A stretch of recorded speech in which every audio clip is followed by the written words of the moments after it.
Okay, good morning po sa bawat isa, maging sa ating mga online viewers.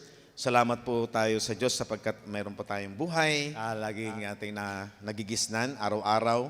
Ito po ay laging favor at blessing. Higit sa lahat, ito po yung ating pagsasama-sama na pinagkakalooban tayo ng Diyos ng lakas na maka-attend sa mga Bible study, sa mga pagtitipon-tipon na ganito para siya po'y ating masamba.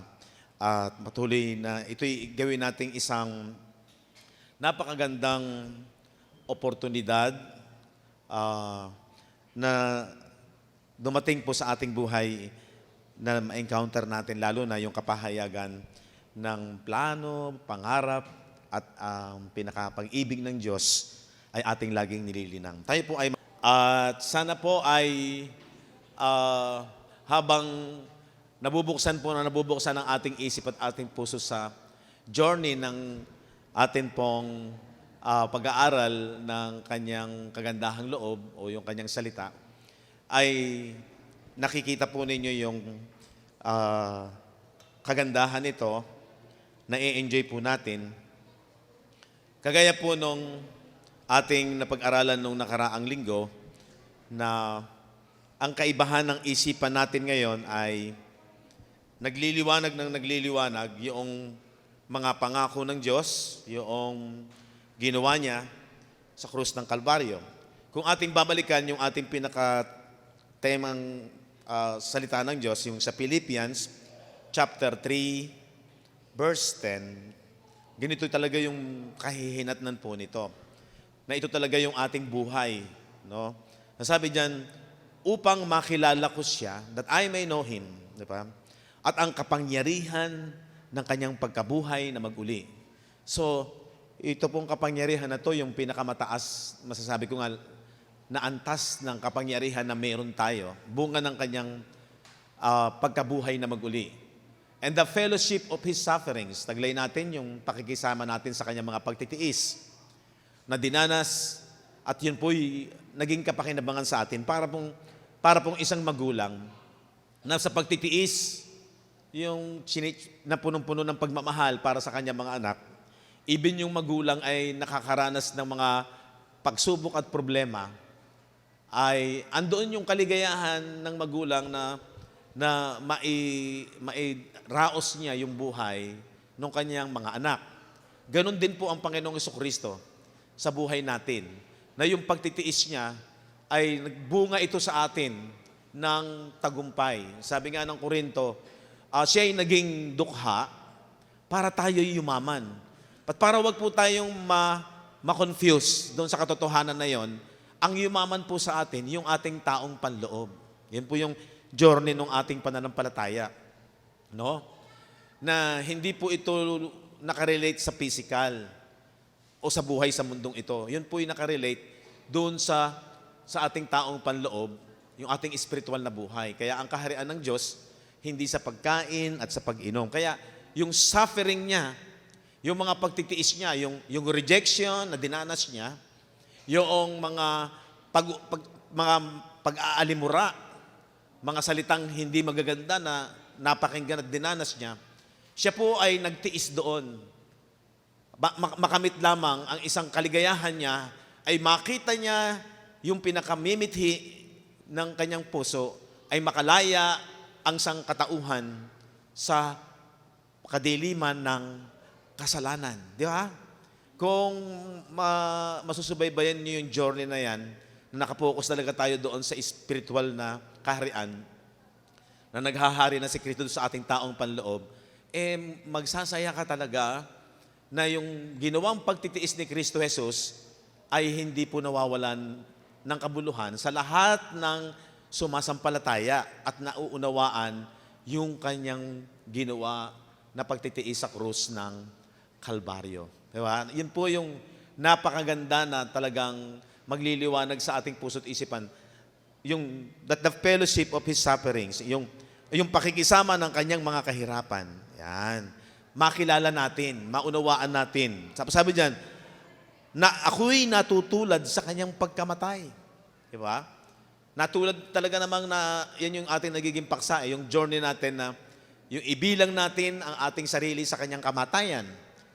at ibilang din natin ang ating sarili sa kanyang pagkabuhay na mag-uli. Rekan. Pag sinabing rekan, isama ninyo ang inyong mga sarili. Ibig sabihin, sa bawat tao po yon. Lalo na sa mga believer, ang ating pong faith nakikipagkaisa sa lahat ng ginawa ni Kristo Jesus dahil doon sa ating mga napag-aralan ng nakaraan, inilakip tayo ng Diyos. Isinama tayo ng Diyos sa nangyari kay Kristo sa krus. Kasi nga po, ang ginawa ni Kristo sa krus ay representation and substitution. Di ba? Huwag niyong kalilimutan yon para maunawaan natin yung bakit natin isasama yung ating sarili. Minsan sasabihin, ay sino ba ako? No.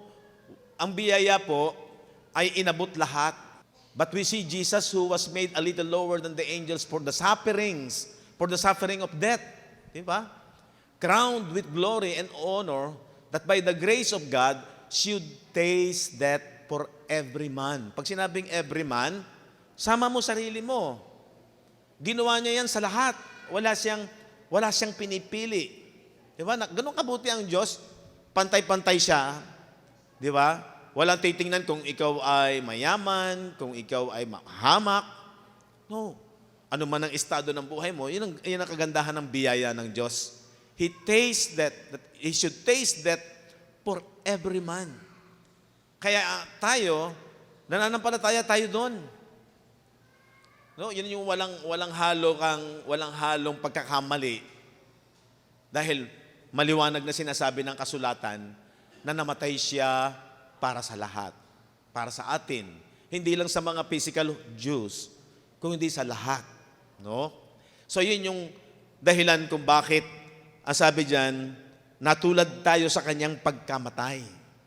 Natulad tayo kasi inirepresent tayo at siya yung substitution, kapalit natin. Inirepresent ang lahat ng tao at sa bawat isa sa atin, siya po yung naging kapalit natin doon na dapat tayo ang nakaranas ng kamatayan. Sabi nga dahil for the wages of sin is death. Di ba? Ang kabayaran ng kasalanan ay kamatayan.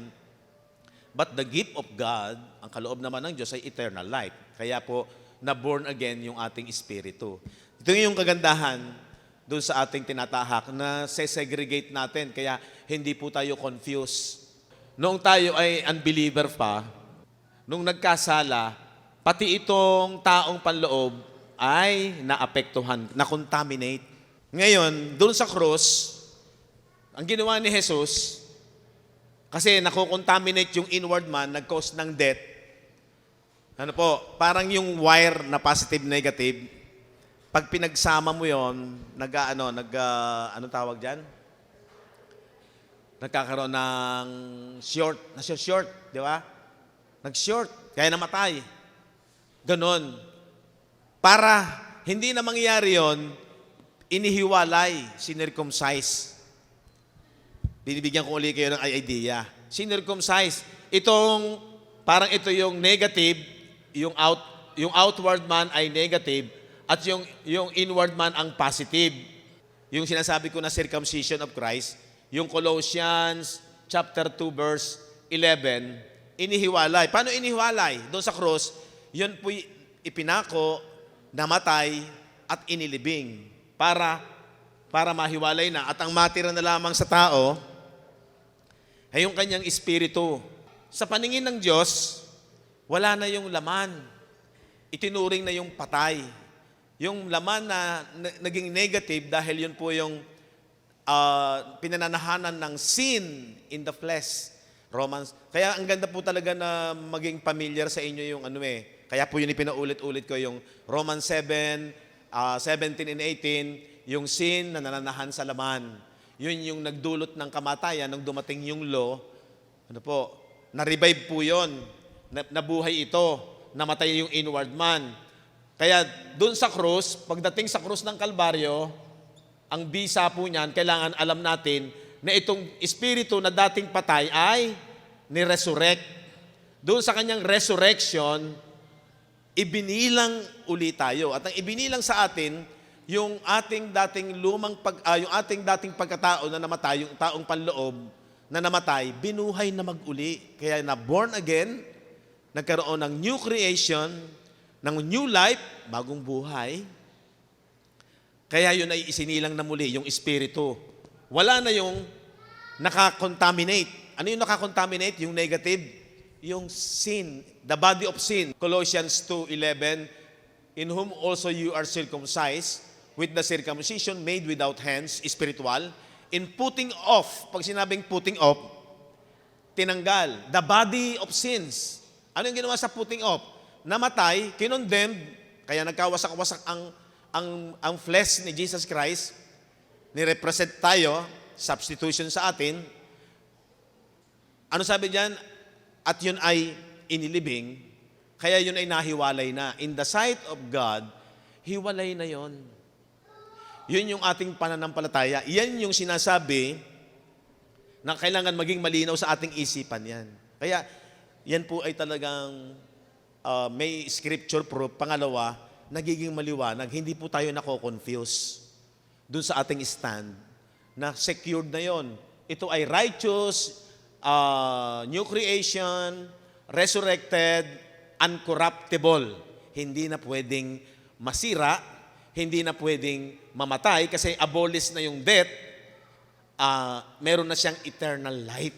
Di ba napakaganda nung pinananampalatayanan mo yon? Pag naintindihan mo yan, doon ka magiging masaya. Doon ka magiging, yun yung sinasabi ko na, ang kaligayahan na ng tao, hindi na nanggagaling sa mga bagay ng panlupang ito. Pangalawang bagay na yan. No? Mai-enjoy mo na yung buhay sa lupang ito dahil kahit na mayroong mga problema, may mga pagsubok, ang inspirasyon mo, hindi naman talaga tayo taga lupa. Ito nyo, tuloy natin yung ating paksa ha. Upang makilala ko siya. Tapos, yun nga, matulad sa kanyang pagkamatay. 11, kung aking tamuhin sa anumang paraan, ang pagkabuhay na mag-uli sa mga patay. Kung aking tamuhin, so meron tayong dapat tinatamo, no? Sa anumang paraan, ang pagkabuhay na mag-uli sa mga patay. Actually, ginawa na yan ni Kristo.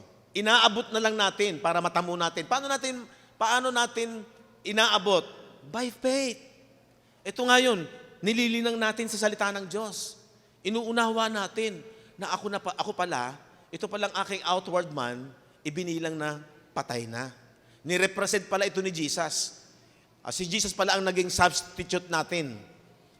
Na yung kanyang flesh, ni-represent yung ating flesh. Yun po yung representation at substitution. Kailangan maintindihan natin yon. Paano mo matatamo? By faith. Pag nag-aaral ka, tinatanggap mo. Sabi ni Pablo, nung siya'y nabubuhay sa lupa, hindi siya nagmamalaki. Hindi sa ako'y nagtamo na. O ako'y nalubos na. O perfect na. Kung hindi, ito yung kanyang pinapakitang halimbawa. Kung hindi, nagpapatuloy ako. Dapat, ang mananampalataya, bakit tayo nag-aaral, bakit tayo nagsasama-sama, ito yung pinakamagandang dahilan bakit tayo may fellowship. Hindi tayo nagsasama-sama dahil magkukumpare tayo, magkukumare, magkakamag-anak, magkakakilala, magkakaibigan. Para bagang yung samahan ng mga tao na wala tayong iwanan, ha? Hindi yun ang dahilan. Kung maganda man minsan yung mga motto at goal na yon, okay. Pero sa ating mga Kristiyano, ito ang dahilan ng ating pagsasama-sama. Dahil sa pag-ibig ni Kristo, yung krus ng Kalbaryo. Yan ang dahilan kung bakit tayo nagsasama-sama. Hindi sa ako'y nagtamo na o ako'y nalubos na. Kung hindi nagpapatuloy ako, baka sakaling maabot ko, yaong ikinaabot naman sa akin ni Kristo Jesus. Ano ba yung ikinaabot sa atin ni Kristo Jesus? Yun nga, yung ginawa niya sa krus. At yun yung ating patuloy na nilalakar. Kaya ang isang Kristiyano dapat nagiging conscious palagi. Pag sinabing conscious, hindi mo mawawala sa isipan mo yan. Ano ba yung isipan po, laman palagi ng isipan ninyo, di ba? Yung pamilya mo. Pag-gising mo pa lang sa umaga, yung mga inaasikaso mo, hanap buhay, sa buhay sa lupang ito. Conscious ka na doon. Panlupa lang yon. Ang kaibahan ng Kristiyano, nagkakaroon ng transformation, una sa ating isipan. Yung sinasabi ng Ephesians chapter 4:20-23, renew the spirit of your mind. Magbago na kayo at kayo magbihis ng bagong pagkatao. Ito yung ating bagong pagkatao. Na ayon sa Diyos ay nilalang. Nilalang na niya yan. Kinreate na niya yan. Nilalang sa pamamagitan ng krus. Nabuhay yan eh. Nilalang sa katwiran at sa kabanalan. Banal na yan. Wala nang dungis yan. Wala nang kulubot yan. Ang nangyayari lamang, pinananampalatayanan mo, hindi dahil sa ating mga gawa, kung hindi dahil sa ginawa ni Jesus sa krus. So, yun yung ibig sabihin na kapag nagkaroon ka ng pananampalataya sa isipan mo, nagliliwanag yan, hindi na mawawala sa isipan mo yan, nagiging conscious ka. Kung papaano na yung ating lumang pagkatao, ang akala natin, isang tao lang tayo, pero yun pala, nung ikaw ay na-born again, nagkaroon ka ng dalawang citizenship. Meron ka ng dalawang pagkatao, isang taong panlangit at isang taong panlupa. Makikita rin natin dito sa ating binabasa. So yun po, dapat ang isang Kristiyano na nababago ang isipan, nagkakaroon ng transformation, nababago din ang interest niya. Nababago yung value, binavalue niya sa isipan niya. Di ba? Pag na-captive ka, di ba yung ating pinag-aralan last week, 2 Corinthians 10:4 and 5, bringing every thought. Una-una sabi, casting down imaginations. Ginigiba ang mga maling haka. Yung dating mong pag-iisip, mga maling imahinasyon mo, yung dating binabalyo mo. Sabi dyan, bringing into captivity. Ang alin? Every thought, yung isipan ng tao. Lalo na ng mga Kristiyano. Saan? To the obedience of Christ. Yung obedience ni Christ, hindi ating pagsunod. Yung ginawang pagsunod ni Kristo, yung naging masunurin siya sa Ama, hanggang sa kamatayan sa krus, yun nga yung gospel, yun yung isipan natin ay yung kinikilala, ina-appreciate, binavalue, pinananampalatayanan, habang nabubuhay ka sa lupang ito. Tinetreasure mo yon dahil tiwalang-tiwala ka doon, na wala nang hihigit na mahalaga pa na nangyari at naunawaan ka sa buhay na to kung hindi yung ginawa ni Kristo. So nababago yung interest mo, nababago yung value ng pag-iisip mo. Kasi nga, yan ang unang transformation. Yung ginawa ni Kristo Jesus, nagliliwanag sa iyo na yan ay kayamanan. At hindi mo nabibitawan yan. Yan yung pinakamahalaga sa iyo. Kasi ang dulot niyan ay buhay na walang hanggan. Meron ka nang inaantay na bayan na uuwian mo na napakaganda, mas maganda pa sa mga gandang view sa lupang ito. At proud ka doon dahil ikaw ay may lahing maharlika. Kaya nga lang, in the spirit, sa panahon ngayon, in the spirit, pero yung spirit na yon, katotohanan yon, the spirit of truth. At yun yung magiging totoo sa iyo.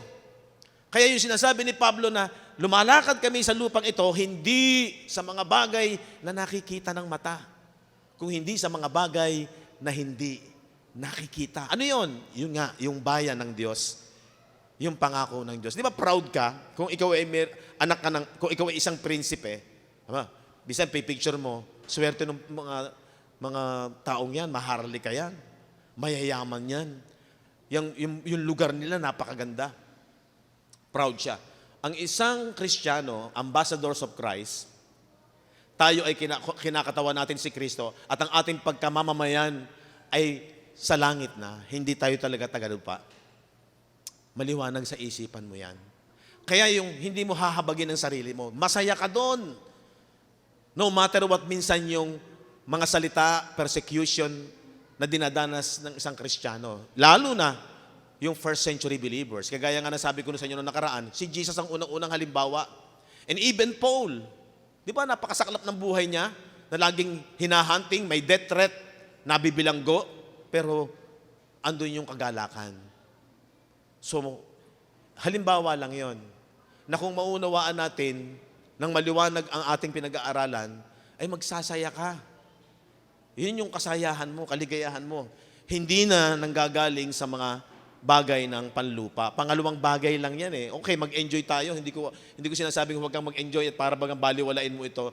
sa lupang ito. No, magsaya ka, pero ang inspirasyon mo, anak ka ng Diyos. At alam mo na ang lupang ito, corruptible to. Itong mga bagay sa lupang ito sa natural, fading, lumilipas. Totoo naman, kahit anong ganda ng building at ang kahinaan ng tao sa umpisa, masaya ya, wow, meron tayong building. Pero pag nagtatagal, nawawala yung sigla niya. Kasi nga, yung mga bagay na panlupa, ano yan eh, kaya ang gusto lagi ng tao, walang satisfaction po yung physical, itong mga bagay, itong earthly, walang kasiyahan yan. Kaya tinanin nyo yung mga business, kailangan nagre-renovate sila. Ganyan talaga yung bagay sa mundong ito. Para ma-enjoy mo, baguhin mo ulit, nakakasawa na, bumago naman tayo. Maging sa pagkain, tumuklas naman tayo na medyo kakaiba para maging masaya. Ganyan lang ang buhay sa lupang ito. Pero yung ginawa ni Jesus, laging sariwa at hindi kumukupas. Amen? Kaya yun yung ating tinatamo. Yun yung ating, habang nabubuhay ka sa lupa, nililinang ng nililinang. And then sabi dito, hindi sa ako'y nagtamo na o ako'y nalubos na. Kung hindi, nagpapatuloy ako. Baka sakaling maabot ko yung ikinaabot naman sa akin ni Kristo Jesus. Meron na siyang ginawa para sa atin eh. Kailangan lamang abutin natin, panampalatayan natin, pag-aralan natin hanggang sa makita natin yung kagandahan. Verse 13, mga kapatid, hindi ko pa inaaring inabot. Datapot isang bagay ang ginagawa ko, na nililimot ko ang mga bagay na nasa likuran at tinutungo ang mga bagay na hinaharap.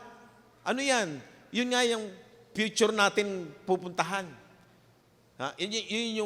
Yung pag sinabing nilimot ang mga bagay na nakaraan, nasa likuran, yun po yung dating, meron sinabi si Pablo, merong mga bagay na waring mahalaga na inari ko ng kalugihan.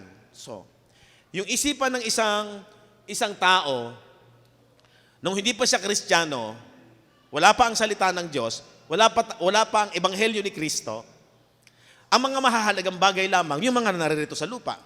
Yung masama ba yun? Hindi naman. Yung mangarap ka, yung kinabukasan mo, yung para maging matatag ang buhay mo, meron kang pangarap na ganito sana mangyari, maging positive ka doon, walang masama doon.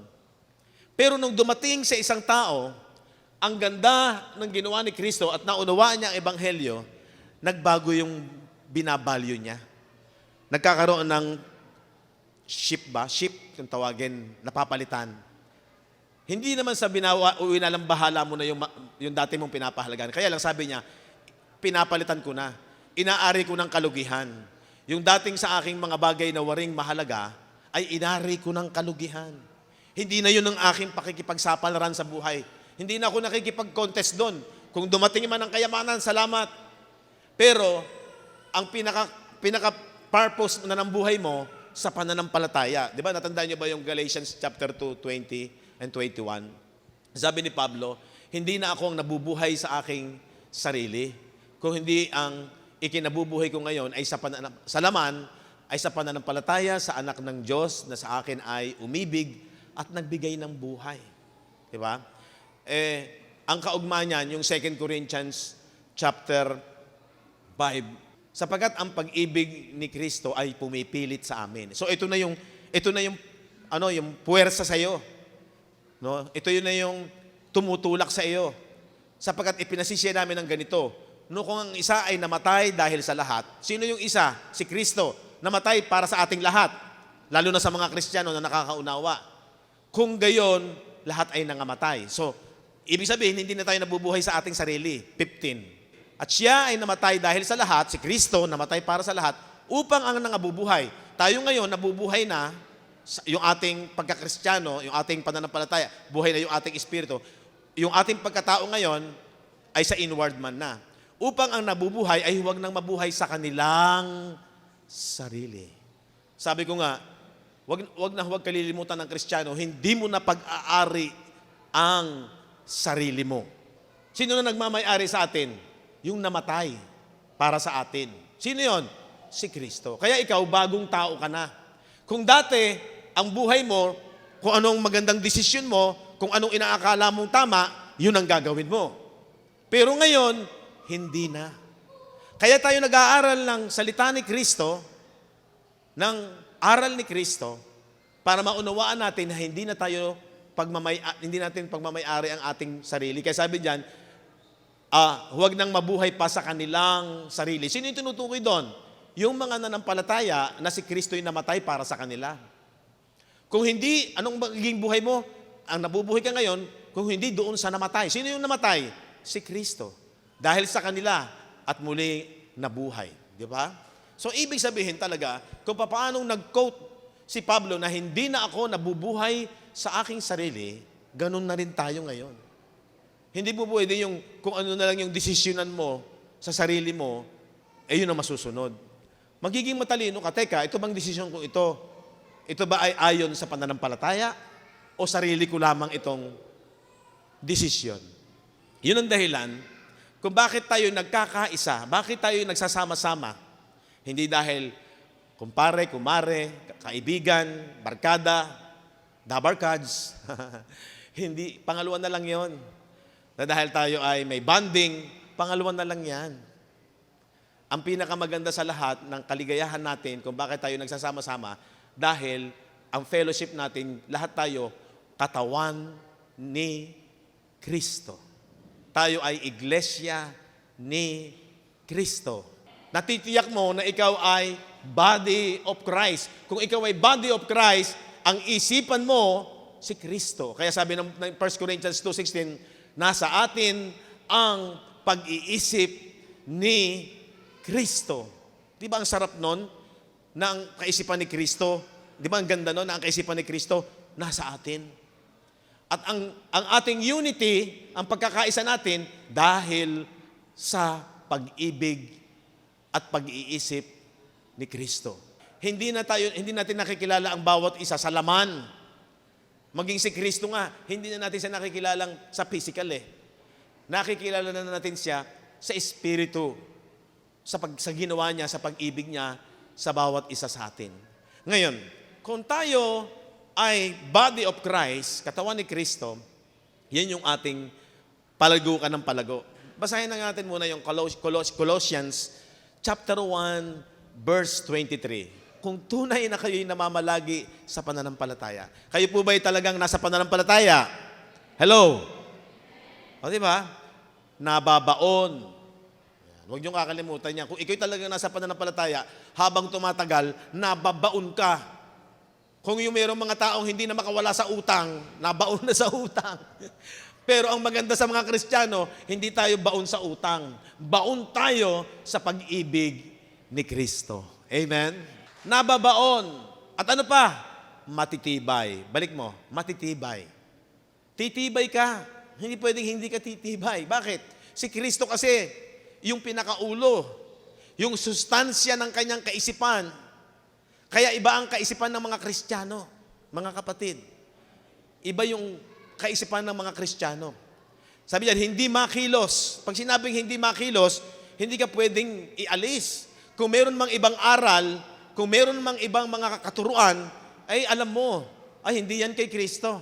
Hindi talaga yan kay Kristo. Alam mo, kahit na marami sila, mananatili ka, hindi ka maaalis sa dyan, hindi makilos. Bakit? Meron kang pag-asa sa Ebanghelyo. Alam mo kung ano yung ganda ng Ebanghelyo na iyong narinig. Hindi makilos saan? Sa pag-asa sa Ebanghelyo ng inyong narinig. Talagang lagi ka nakikinig. Ang kagandahan po sa atin ngayon, focus lang tayo sa Ebanghelyo. Sa Ebanghelyo na inyong narinig, na ipinangaral sa lahat ng mga nilalang sa silong ng langit. Ito po yung swerte, palad po natin. Ito yung masabi natin kung bakit tayo blessed. Napakaraming tao sa silong ng langit. Pero, kaya nga po peculiar, namumukod tangi, a peculiar people. Di ba? 1 Peter 2:9. You are a royal priesthood, a holy nation, a peculiar people, natatangi, nabubukod. Sabi diyan, tayo raw ay nagliwanag sa atin ang pag-asa ng Ebanghelyo na ipinangaral sa silong ng langit. Si Pablo nga, ito nga yung ating dapat i-consider talagang si Pablo ang nagminister ng mystery ng gospel. Yung napakaganda eh. Noong araw, hindi natin masyadong nalilinang yan. Pero ngayon, talagang si Pablo ang minister ng mga Gentiles. At sa kanya rin ipinahayag yung mystery ng gospel. Kaya nung tayo na-focus talaga sa sulat ni Apostol Pablo, makita nyo, yung detail ng gospel, napakaliwanag, di ba? So huwag nyo kakalimutan yan. Kailangan nabaon ka. Pag sinabing nabaon ka, ay hindi ka mahihirapan na silang bunutin ka. Kung meron mang ibang parang hihikayatin ka ng ibang aral, ay hindi ka matitinag. At kung sakali man, kasi hindi na nga tayo tumitingin sa laman. Tayo, sa laman, meron tayong mga kahinaan. Maski ako, pastor, meron akong kahinaan. Pero hindi yung pang natitisod ka ng basta, aalis na ako. Bakit? Si pastor pala si Senyor Aguila. Ang focus talaga natin, ebanghelyo lang. Pagka ebanghelyo lang ang focus at Bible ang iyong pattern, yun yung katiyakan mo. Pero yung sabi-sabi lang, ay delikado talaga. Kasi merong mga tao, mahilig, pagka merong mga himala, hindi na tayo nakapokus sa mga himala. Himala na yung ginawa ni Kristo, yung ganda ng gospel, yung ikaw ay meron ng kapangyarihan, powerful na yung iyong inward man, hindi na yun mamamatay. Di ba sabi ko sa inyo noong nakaraan, yung mga anting-anting, yung mga kapangyarihang hinahanap ng tao noon, laging physical. Pero namamatay din. Ang kagandahan sa ginawang kapangyarihan ni Kristo doon sa krus ng Kalbaryo, yung inward man mo, secured na yon. Hindi na yun matatablan ng kadiliman. Di ba sabi ng Colossians 1:13, He had delivered us from the power of darkness. So hindi na pwedeng maghari pa ang kasalanan doon sa inward man mo. Ngayon, na ikaw ay na kay Kristo. Kasi nagiging maliwanag sa'yo yung ginawa ni Kristo. Hiwalay na yung body of sin. Hindi na makokontaminate yung inward man. Ganun ka-secured. Di ba? Pagkatapos, abolish na yung death. Sabi ng 1 Timothy 1:10, by the appearing of Jesus Christ, di ba? He had abolished death. Inalis na niya yung kamatayan, hindi na ito mamamatay.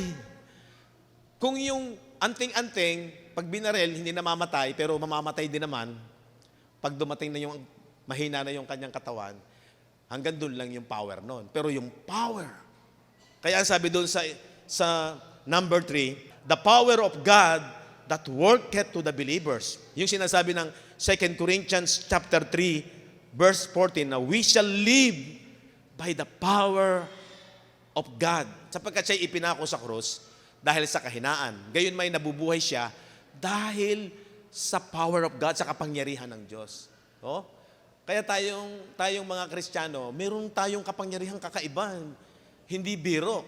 Mataas na kapangyarihan. Sapagkat kami naman sa Kanya'y mahihina, ngunit kami mabubuhay na kasama niya sa kapangyarihan ng Diyos. So, we shall live by the power of God that worketh in us, mga believers. Merong kapangyarihan sa loob natin, sa inward man natin, na yun po ay very, very super power. Hindi na mamamatay. Tapos, He had translated us into the kingdom of His dear Son. Naghahari na po doon si Kristo. So, pag ang iyong expectation palagi ay sa inward, in the spirit, blessed ka talaga. Pinagpala na talaga tayo ng lahat ng pagpapalang spiritual. Yung physical, pangalawang bagay na lang. Sabi naman ng salita ng Diyos, and all these things shall be added unto you. Pag gusto pa ng Diyos na mabuhay ka. Ito ngayon yung magandang stand natin. Dahil tayo pag-aari ng Diyos, siya ang may hawak ng buhay natin. Kung hanggang kailan ka mabubuhay, kaya ang napaka-importante sa atin habang nabubuhay sa lupa, ano tayo? The just shall live by faith. Nabubuhay tayo sa pananampalataya. Buhay na po natin yan. Nagtutumulin ako. Hello? Sabi ni Pablo, nagtutumulin siya. Pag nagtutumulin, hindi na siya pwedeng makihalubilo sa ibang bagay. Yun lang yung kanyang focus. Nagtutumulin ako sa hangganan, sa gantimpala ng dakilang pagtawag ng Diyos na kay Kristo Jesus. Lahat po tayong Kristiyano, tinawag ng Diyos. Pinili niya. ibinukod niya. Peculiar people, natatangi tayo sa Kanya. Kaya sabi ni Paul, nagtutumulin. Ano ibig sabihin dyan na nagtutumulin ako? Ibig sabihin, talagang focus siya. Hindi niya sinasayang ang pagkakataon. Sabi ko nga, habang tayo nabubuhay, habang meron tayong lakas, huwag nating sayangin ang magandang oportunidad na nakalulugod sa Diyos, yung tayo ay lumalakad sa pananampalataya at doon sa kanyang purpose, sa kanyang layunin. Nagtitiis tayo sa lupang ito kahit na minsan may problema, pero hindi ka bumibigay, hindi ka sumusuko. The love of God compels. Ang pag-ibig ng Diyos ang siyang nagtutulak sa atin dahil yun yung ating inspirasyon, yun yung ating energy, yun yung ating pag-asa, yun yung ating fuel. At grabing lakas na kahit na merong mga matitinding bagyo, maiintindihan mo ngayon yung sinabi ng Panginoon na ang tumutupad ng aking salita ay kagaya ng isang taong itinayo ang kanyang bahay sa ibabaw ng bato, na dumaan man ang malakas na unos o hampas ng hangin, siya ay nananatiling nakatayo. Amen? Bakit? Sapagkat ang pundasyon niya, ang kanyang batong panulok, ay si Kristo Jesus. Amen? Grabe yon. Pag inunawa mong magaling yon, pag si Kristo Jesus ang pundasyon mo, daig mo yung mayaman, na ang pag-asa lamang ay ang kayamanan niya sa lupang ito. Na kapag dumating ang matinding pagsubok, ping! Nagpapakamatay. Marami tayong alam na ganyan. Bumibigay. Kasi ang pundasyon niya, yung mga bagay lamang dito sa lupa. So, iba yung, ang pundasyon mo, si Kristo Jesus. Amen? Amen po ba? Praise God. Okay. So, ang sabi dyan, nagtutumulin. Kaya tayo, habang may pagkakataon, ay huwag tayong kukupad-kubat. Nagtutumulin tayo. Kasi, sabi niya, kaya nga, pasinin niyo to, sa verse 15, kung ilan tayong mga sakdal, mag-isip ng gayon. Kung ilan tayong mag-isip ng gayon, gayon daw ang ating isipan. At kung sa ano may nagkakaiba kayo ng iniisip, kung halimbawa dumating man na parang wala tayong unity o pagkakaisa, ipapahayag ito sa inyo ng Diyos. Bakit ba tayo nag-aaral? Para ibinabalik tayo sa pagkakaisa ng pag-iisip. Bakit ba tayo nagpe-fellowship? Hindi para lamang magsaya ng mga bagay sa lupang ito. Hindi, pangalawang bagay na lang uli yun. Ang unang-una ay dahil yung unity of faith. Tingnan nga natin sa Ephesians. Ephesians chapter 4, verse 11. Bakit nagkaroon ng mga leader at mga nagme-mentor sa body of Christ? Naglagay ng apostol, propeta, ebanghelista, pastor, mga guro. 12. Anong purpose? Sa ikasasakdal ng mga banal. For the perfecting of the saints. Sino yung saints?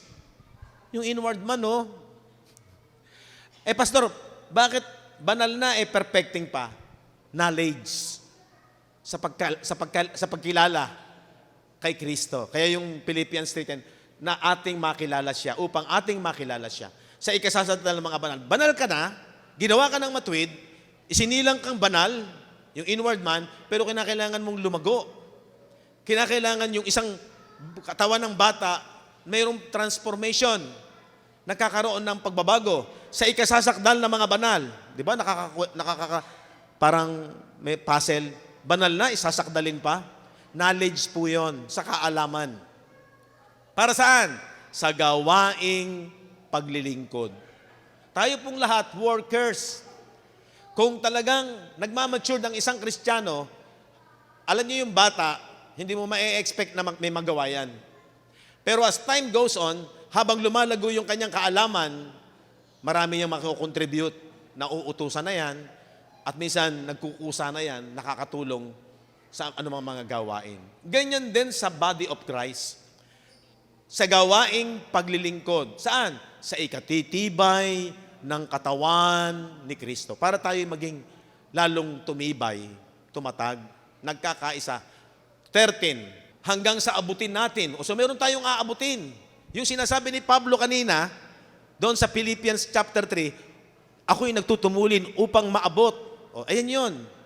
Iisa lang naman talaga yung mga sinasabi ng katuruan ng Bible eh. Sabi diyan, hanggang sa abutin nating lahat. Alin? Ang pagkakaisa ng pananampalataya. Ano yung pinagkakaisahan natin?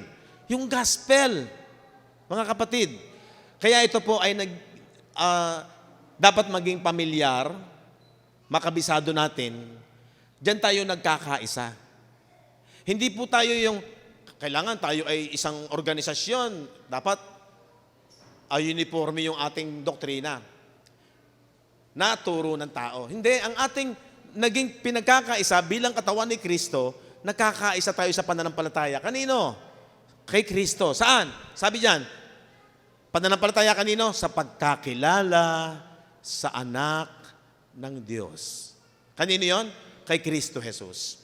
Pagkatapos, hanggang sa lubos na paglaki ng tao. Taong ano? Taong panloob. Magmamature diyon. Mula sa isinilang kang muli, isang bata, lumalago sa kaalaman, pati ang katawan niya, nagiging matatag at malakas at matibay. Amen? Dapat ganito yung purpose natin sa loob ng church. Lumalago. Sa paglaki ng tao, hanggang sa sukat ng pangangatawan ng kapuspusan ni Kristo. Yun nga sinabi, hanggang sa maabot natin ang ikinaabot sa atin ni Kristo. Hanggang sa maabot natin ang buong pangangatawan ng kapuspusan. Pag sinabing kapuspusan, yung kabuuan ng kagandahan, ng biyaya na ginawa ni Kristo sa buhay natin. Kaya yun yung magbibigay sa iyo ng kalakasan, kagalakan. Kaya yung kingdom of God ay righteousness, peace, and joy in the Holy Ghost. Sunod, 14. Ito, hindi ka na magiging ganito. Upang tayo ay huwag nang maging mga bata pa. Na napapahapay.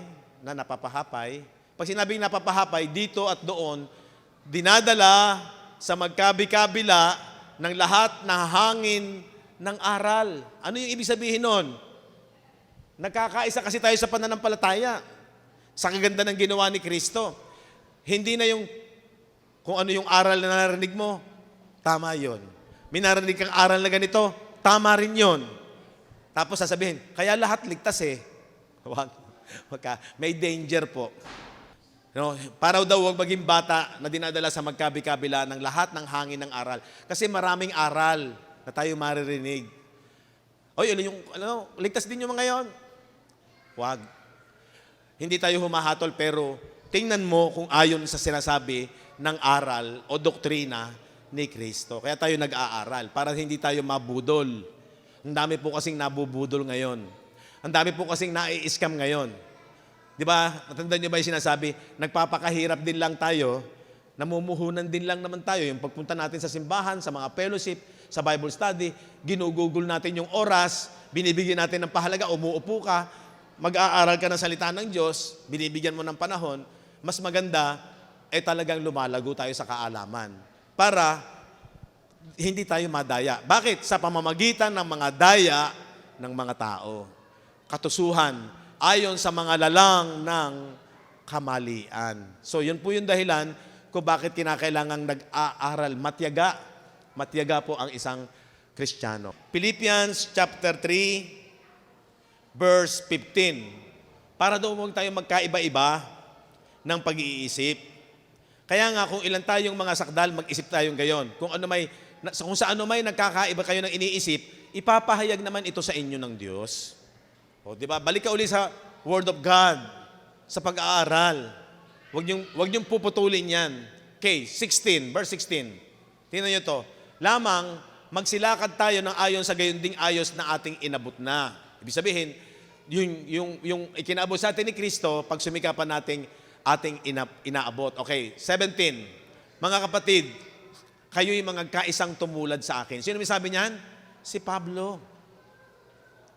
Anong araw, akala ko, pag sinabing mga apostol, ay sila apostol kasi, sila'y pinili ng Diyos eh. No. Sila po'y halimbawa. Sila po'y pattern. Sila po'y modelo. Kaya sabi ni Pablo, kayo'y magkaisang tumulad sa akin. Tandaan ninyo, ang mga nagsisilakad ng gayon, ayon sa halimbawang nakikita ninyo sa akin. So ang isang nagtuturo din, siyempre kinakailangan maging model siya na siya talagang nag-aaral. Okay, sumunod, verse 18. Sapagkat marami ang mga nagsisilakad na siyang madalas na aking sinasabi sa inyo at ngayon sinasabi ko sa inyo na may pag-iyak. Bakit? Sila ang mga kaaway ng krus ni Kristo. Makinig kayo magaling. Ang binabalyo natin, pag pinag-aralan mo si Pablo, ang binabalyo niya yung ginawa ni Kristo. At ingat na ingat siya. Ang pinakaiingatan ni Apostol Pablo na kayang binibigyang halimbawa ay yung nawawalan ng value yung ginawa ni Kristo. Nawawalan ng halaga yung ginawa ni Kristo. Alam niyo yung relasyon, di ba? Yung magkarelasyon, nagiging matatag at nagiging maganda yan pag pinapahalagahan ang isa't isa.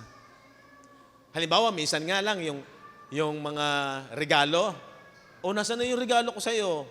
Pag nakitang hindi mo isinusuot, anong sasabihin?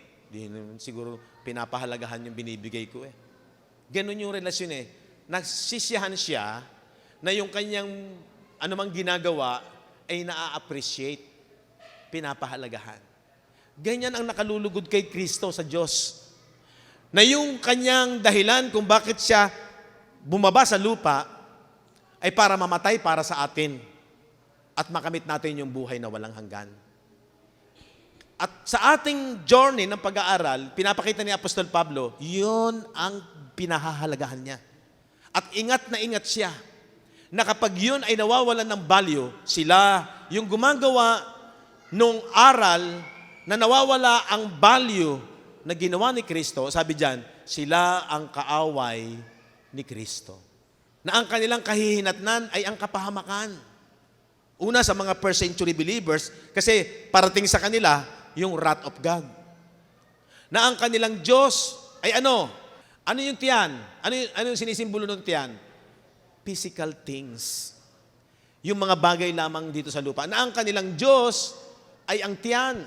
Tayong mga mananampalataya, bagaman siyempre, nagpapahalaga tayo sa pagkain, pero hindi tayo natatangay nung kaya ka hindi a-attend. May handaan. Pagkatapos, yung handa ng Diyos, salita ng Diyos, hindi mo parang hindi ka nagugutom, hindi ka sabik. Dapat yung ating pinakaiingatan, ang pinakapagkain ng ating pagkakristyano, yung ating taong panloob, kung bakit sinabi ni Jesus na hindi lamang sa tinapay nabubuhay ang tao, kung hindi bawat sa salita ng Diyos.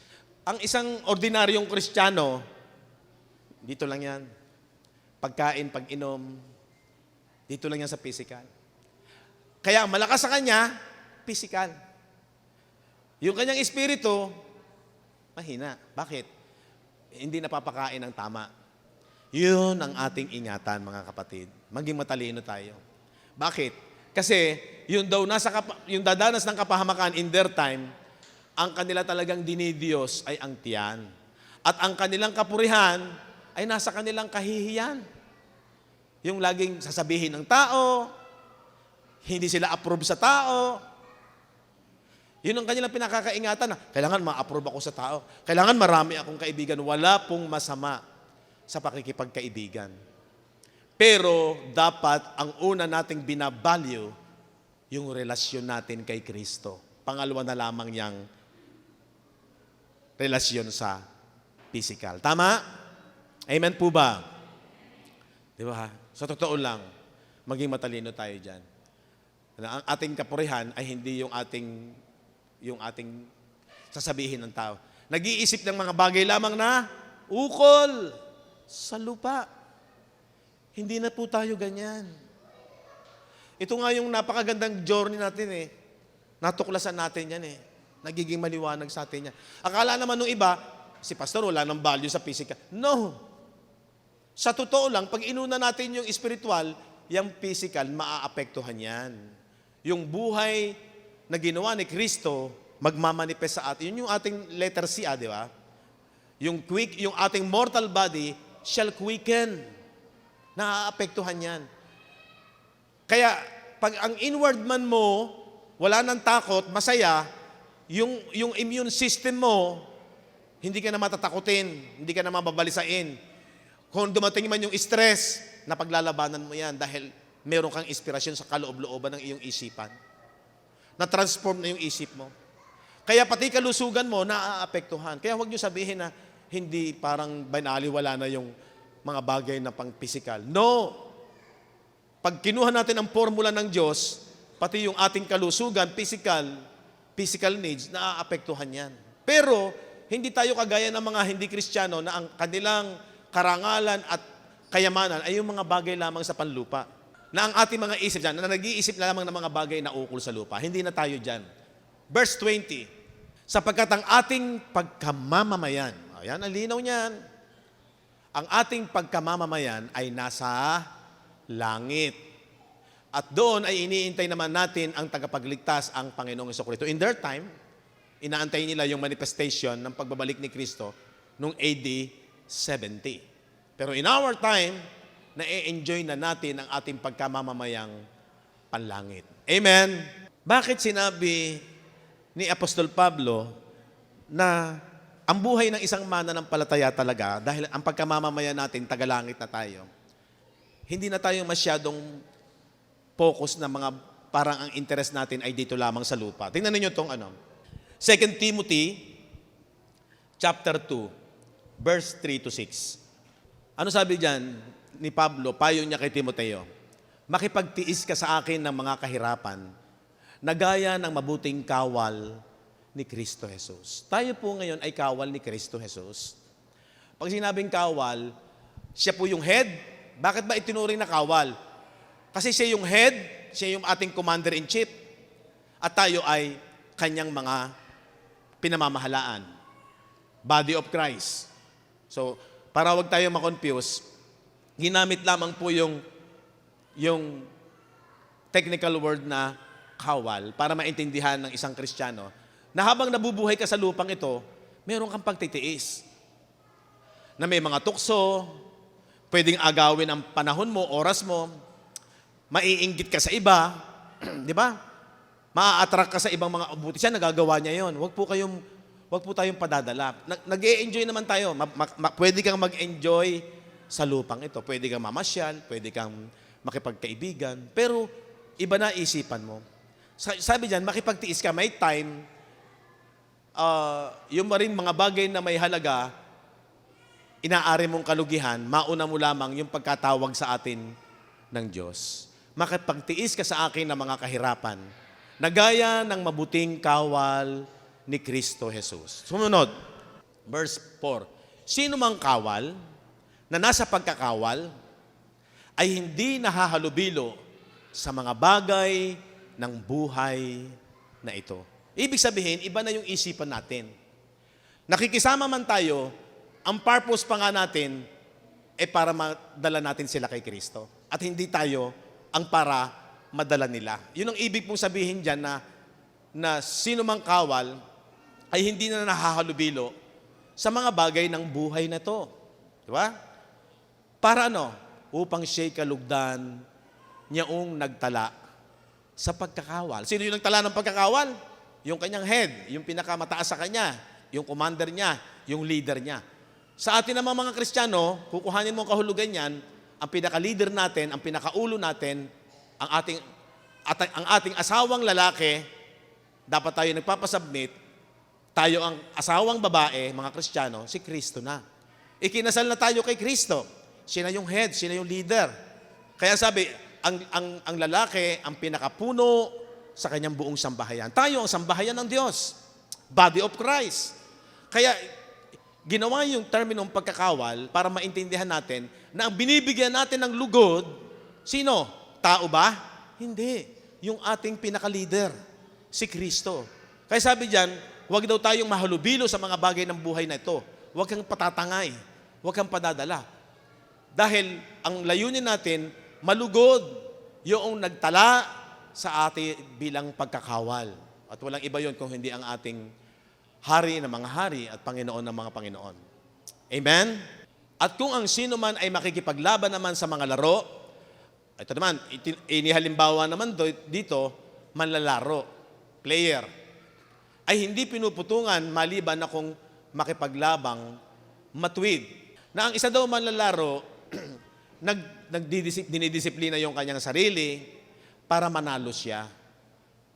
Pero yun daw koronang hinahangad niya, yung putong, yun po ay panlupa lang. Pero sa mga Kristiyano, ang putong sa atin ay talagang eternal. Walang hanggan, espiritual. Verse 6. Sumunod ay magsasaka. Inihambing naman sa magsasaka. Ang magsasaka na nagpapagal ay siyang kailangang unang makabahagi sa mga bunga. So, ibig sabihin, unang-una, ang magsasaka po ay ang ating Panginoon, ang ating Diyos. At tayo yung kanyang bukid, di ba? At ang ine-expect sa bukid, magkaroon ito ng bunga. Ang bunga natin, ang makikinabang, ang Diyos. Natutuwa siya, nagagalak siya. Pero, sa totoo lang, ang unang-unang nag-e-enjoy ng kanyang bunga, tayo rin para sa ikabubuti natin. Kasi, wala siyang inisip kung hindi para sa ating tagumpay sa buhay. Okay? Kung tayo'y mangagtiis, ay mangaghahari naman tayong kasama niya. Pero kung ating ikaila siya, ba ikakaila naman niya tayo? Ibig sabihin, huwag natin siyang ikahiya. Yun yung goal ng buhay natin. Philippians chapter 1, verse 29. Sapagkat sa inyo ipinagkaloob, alang-alang kay Kristo, hindi lamang upang manampalataya sa Kanya, kung hindi upang magtiis din naman alang-alang sa Kanya. So mapapansin ninyo, meron po tayong pagtitiis habang nabubuhay sa lupa alang-alang sa Kanya. Diba? 1 Corinthians chapter 9, 25. At ang bawat tao na nakikipaglaban sa mga palaruan, so ito yung sinasabi ko, yung bilang manlalaro, ay magpigil sa lahat ng mga bagay. Tayo daw po dapat merong pagpipigil. Hindi lahat ng gusto ng laman, hindi lahat ng gusto ng ating physical, susundin natin. So meron kang self-control. Pag ang manlalaro, ganun din. Hindi lahat pwede niyang kainin. Pag kasi yung mga boksingero, para maging malakas ang kanyang stamina, dapat mayroong dietitian siya. Nagpipigil siya sa pagkain. Hindi lahat pwede niyang kainin. Parang ang inihahambing niyan, itong ating physical na buhay panlupa, kailangan maging matalino tayo. Ginagawa nila ito upang magsipagtamo ng isang putong na may pagkasira. Yung daw mga manlalaro sa physical, sa natural, ang goal nila, magkaroon ng award o reward, pero yun daw po ay may pagkasira. Di ba? Yung mga corona, yung mga medal, iiwan din nila yan pag as time goes on. Isang araw, nasa isang tabi na lang yan. May pagkasira. Pero tayo, walang pagkasira. So yun ang inspirasyon. Dinidisiplina mo sarili mo, inuuna mo ang kalooban ng Diyos, at hindi yung sarili na lamang kapakanan, may pagtitiis ka, pero mayroong putong na corona na walang pagkasira. Next verse. Ito yung maganda. Ako nga'y tumatakbo sa ganitong paraan, sabi ni Pablo, na hindi gaya na nagsasapalaran. Ano po yung ibig sabihin na nagsasapalaran? Yung para kang sumusugal. Baka sakaling manalo, baka sakaling talo. Hindi po tayo ganon. Yung pong ating pakikipagpunyagi, yung ginagawang pagtitiis, pagtitiyaga, alang-alang sa Panginoong Hesukristo, ang sabi dyan ay hindi tayo nakikipagsapalaran. Sa ganito rin ako'y sumusuntok na hindi gaya ng sumusuntok sa hangin. Ano po yung ibig sabihin ng tayo daw mga mananampalataya ay hindi sumusuntok sa hangin. So, bulay-bulayin natin yon. Pag alam mo na meron kang gain, for to me, to live is Christ, and to die is gain. Wala tayong talo. Hindi ka sumusuntok sa hangin. Hindi ka nakikipag parang sugal. Baka sakali, ganyan ang buhay sa lupa. Pero, hindi tayo lugi. yung pagtuon ng ating panahon at pagsunod sa kalooban ng Diyos. Mangaral tayo, share natin, ambassador of Christ tayo. Huwag mong sarilinin yung kaligtasan na pinagkaloob sa iyo ng Diyos. Sabi nga ng isang kapatid, parang iyan ang lumalabas na nagbigay ng talento ang Panginoon doon sa ilang mga tao sa talinghaga. Pagkatapos, yung isa itinago, ibinaon, di ba? Yung iba naman, yung talento na ibinigay sa kanya ng Panginoon, anong ginawa? Ikinalakal. Ikinalakal. Pag sinabing ikinalakal, para magkaroon ng pakinabang. Yung iba, yung isa naman, itinago. Nung dumating ang Panginoon, nasabi niya, dahil ako po'y takot sa iyo, itinago ko po. Pero siya ay, hindi nalugod ang Panginoon sa kanya. Pero yung kinaluguran ng Panginoon, yung ikinalakal. Merong bunga, may pakinabang, may tubo. Ano po ibig sabihin nun? Yung tinanggap nating kaligtasan na ginawa ni Kristo sa Ebanghelyo, lahat po tayo, sabi ng 1 Corinthians, yung ating pinag-aralan last week, 1 Corinthians 3:9, we are all laborers of God. Lahat tayo ay mga kamanggagawa ng Diyos. Huwag niyo pong kalilimutan ito. Maaaring hindi tayo napakarami. Maaaring wala tayo sa G12. Maliwanag ang kapahayagan ng Ebanghelyo ni Kristo. Na dapat, kung bahagi ka ng katawan ni Kristo, lumalago ka, nagmamatured ka, makikita ninyo yung purpose ng Diyos. Yung kaligtasan, kamanghamanghang gawa, 1 Peter 2:9. Datapwat kayo'y isang lahing hirang, isang makaharing pagkasaserdote. Alam niyo po yung saserdote, nung Old Testament, siya lamang ang pumapasok sa dakong kabanal-banalan. Napakaselan nung proseso. At merong divider yon, may division yon, na ang pumapasok doon, ang divider po doon ay yung kortina na 8 inches, sabi ng iba 8 inches ang lapad. At ang nakapapasok lang doon, yung high priest o yung priest. Pero ngayon, sa New Testament, tayong lahat ay saserdote. Anong ibig sabihin? Nakapasok po tayo sa dakong kabanal-banalan. Sa dakong kabanal-banalan, andon ang presence ng Diyos. Yun ang pinakamimithi nila. Sa ginawa ni Kristo Jesus, tayong lahat ngayon ay nakapapasok sa dakong kabanal-banalan. Kaya tayong lahat ay saserdote. Bansang banal, bayang, pansinin niyo po ito, bayang pag-aari sarili ng Diyos. Ito po yung sinasabi ko kanina. Ikaw po, tayo po, ay pag-aari sarili ng Diyos. Hindi ka na nabubuhay sa sarili mo. Anong purpose? Para ipahayag ang mga karangalan niyaong tumawag sa inyo mula sa kadiliman, mula sa kasalanan, mula sa kapangyarihan ng kasalanan, naintindihan natin na dinala tayo sa kaliwanagan hanggang sa kanyang kagilagilalas na kaliwanagan. Mga kapatid, tungkulin po ng mga saserdote ang ihayag ang kamanghamanghang gawa ng Diyos. Lahat po ng mananampalataya, lalo na yung mga nag-mature, lumago sa kaunawaan at sa kaalaman. Ayoko po kasing mangyari yung parang biyaya ng Diyos. Mangyari po ay salaulang biyaya. O, ligtas na naman tayo. Kahit hindi ka sumimba, kahit hindi ka umattend, okay lang. Saan pa tayo dinala ng Panginoon? Dinala tayo ng Panginoon, kamanghamanghang biyaya. Pag naiintindihan mo yan, kasi po, maraming nagtuturo ng biyaya, ang nangyari, umattend ka, hindi ka umattend, ligtas ka na naman. May danger po doon. Dito sa ating tinakel na mga pag-aaral, dapat lumalago ang isang mananampalataya. Ang sabi ni Apostol Pablo, iwan na ninyo ang inyong pagkabata.